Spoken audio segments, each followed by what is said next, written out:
Stock taking ആപ്പിലേക്ക് സ്വാഗതം. ആദ്യം login സ്ക്രീനിൽ നിങ്ങളുടെ യൂസർ നെയിം നൽകുക. നൽകിയതിനു ശേഷം ആപ്പ് സ്വയം നിങ്ങളുടെ കമ്പനിയുടെ പേരെടുത്ത് പാസ്വേഡ് ഫീൽഡ് കാണിക്കും. പാസ്വേഡ് നൽകി ലോഗിൻ ചെയ്യുക. ലോഗിൻ ചെയ്താൽ നിങ്ങൾ ഡാഷ്ബോർഡിലേക്ക് എത്തും. ഡാഷ്ബോർഡ് 6 പ്രധാന ഫംഗ്ഷനുകളിലേക്ക് ആക്സസ് നൽകുന്നു. Stock taking, stock check, upload,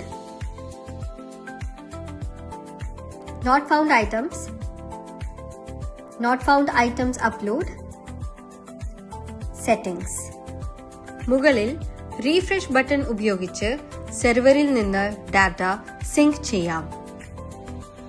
profile button വഴി നിങ്ങളുടെ യൂസർ നെയിമും കമ്പനി വിശദാംശങ്ങളും കാണാം.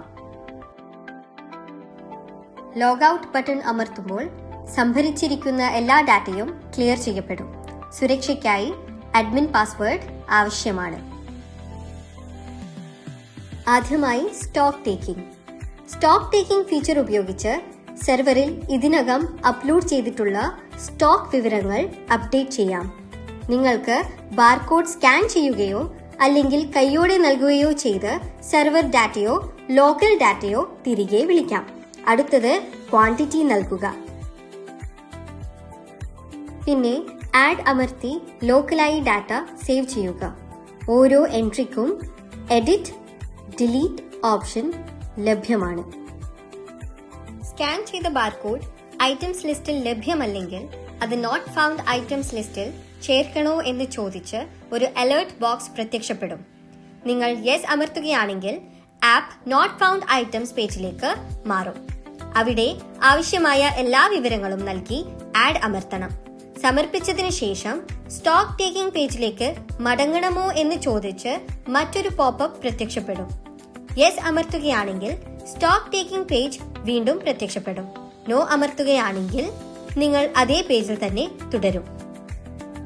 കസ്റ്റമർ റാക്ക് അടിസ്ഥാനത്തിലുള്ള സ്റ്റോക്ക് ടേക്കിംഗ് തിരഞ്ഞെടുക്കുകയാണെങ്കിൽ സ്റ്റോക്ക് ടേക്കിംഗ് അമർത്തുമ്പോൾ ഒരു പോപ്പപ്പ് പ്രത്യക്ഷപ്പെടും.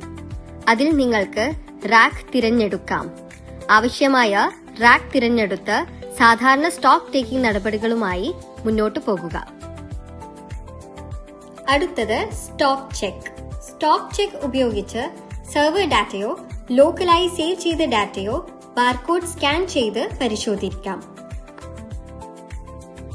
ആവശ്യമായാൽ ക്വാണ്ടിറ്റി അപ്ഡേറ്റ് ചെയ്യാനും കഴിയും.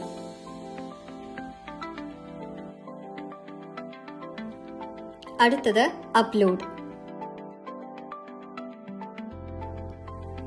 ബട്ടൺ അമർത്തി ലോക്കലായി സേവ് ചെയ്തിട്ടുള്ള എല്ലാ ഡാറ്റയും സെർവറിൽ സിങ്ക് ചെയ്യാം. അടുത്തത് നോട്ട് ഫൗണ്ട് ഐറ്റംസ്. ഈ ഫീച്ചർ ഉപയോഗിച്ച് സെർവർ ഡാറ്റാബേസിൽ ലഭ്യമല്ലാത്ത ഐറ്റങ്ങളുടെ വിശദാംശങ്ങൾ ചേർക്കാൻ സഹായിക്കുന്നു. സ്റ്റോക്ക് ടേക്കിംഗ് സ്ക്രീനിൽ അജ്ഞാത ബാർകോഡ് കിട്ടുമ്പോഴും ഇത് നേരിട്ട് ആക്സസ് ചെയ്യാം. അടുത്തത് നോട്ട് ഫൗണ്ട് ഐറ്റംസ് അപ്ലോഡ്. നിങ്ങൾ മിസ്സിംഗ് ഐറ്റങ്ങളുടെ ഡാറ്റ ചേർത്തതിനു ശേഷം നോട്ട് ഫൗണ്ട് ഐറ്റംസ് അപ്ലോഡ് വഴി സെർവറിൽ സിങ്ക് ചെയ്യുക. അവസാനമായി സെറ്റിംഗ്സ്. ആദ്യമായി ഉള്ളത് ഇനേബിൾ കീബോർഡ്. അത് കീബോർഡ് നിങ്ങൾക്ക് ഇനേബിളോ ഡിസേബിളോ ചെയ്യാവുന്നതാണ്. പിന്നെയുള്ളത് അഡ്വാൻസ്ഡ് സെറ്റിംഗ്സ്. അഡ്മിൻ പാസ്വേഡ് നൽകി ആക്സസ് ചെയ്യാവുന്നതാണ്. ഒന്നാമത് അഡ്മിൻ പാസ്വേഡ് ഫോർ ഡിലീഷൻ. അതായത് ലോക്കൽ സ്റ്റോക്ക് റെക്കോർഡുകൾ ഡിലീറ്റ് ചെയ്യുന്നതിന് മുൻപ് അഡ്മിൻ പാസ്വേഡ് ആവശ്യപ്പെടുക. രണ്ടാമത്തേത് ഇനേബിൾ സിസ്റ്റം സ്റ്റോക്ക്. അതായത് സ്റ്റോക്ക് ടേക്കിംഗ് പേജിൽ സിസ്റ്റം സ്റ്റോക്ക് ചെലവ് വിവരങ്ങൾ കാണിക്കണമോ മറയ്ക്കണമോ എന്ന് തീരുമാനിക്കാം. മൂന്നാമത്തേത് ഇനേബിൾ കോസ്റ്റ്. ഇനിയുള്ളത് ക്വാണ്ടിറ്റി എൻട്രി മോഡുകൾ തിരഞ്ഞെടുക്കാനുള്ളതാണ്. ആദ്യമായി ഇനേബിൾ ക്വാണ്ടിറ്റി.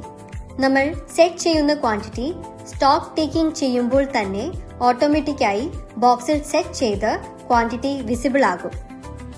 അതാണ് ഇനേബിൾ ക്വാണ്ടിറ്റി. രണ്ടാമത്തേത് ഇനേബിൾ ഓട്ടോ ക്വാണ്ടിറ്റി. ഇത് ഇനേബിൾ ക്വാണ്ടിറ്റി പോലെ തന്നെയാണ്, എന്നാൽ ഇതിൽ സെറ്റ് ചെയ്ത ക്വാണ്ടിറ്റി ഉപയോഗിച്ച് ഓട്ടോമാറ്റിക്കായി ലോക്കലി സേവ് ചെയ്യും.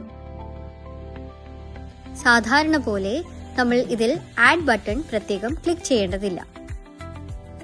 പിന്നെയുള്ളത് നൺ ആണ്, അതായത് സാധാരണ രീതിയിൽ ക്വാണ്ടിറ്റി മാനുവലി നൽകി സേവ് അമർത്തുക. അവസാനമായി സുരക്ഷിതമായി ലോഗ് ഔട്ട് ചെയ്യാൻ നിങ്ങൾ അഡ്മിൻ പാസ്വേഡ് നൽകണം. ഇത് ഡിവൈസിലെ എല്ലാ ഡാറ്റയും ക്ലിയർ ചെയ്യുമെന്ന് ഉറപ്പാക്കും.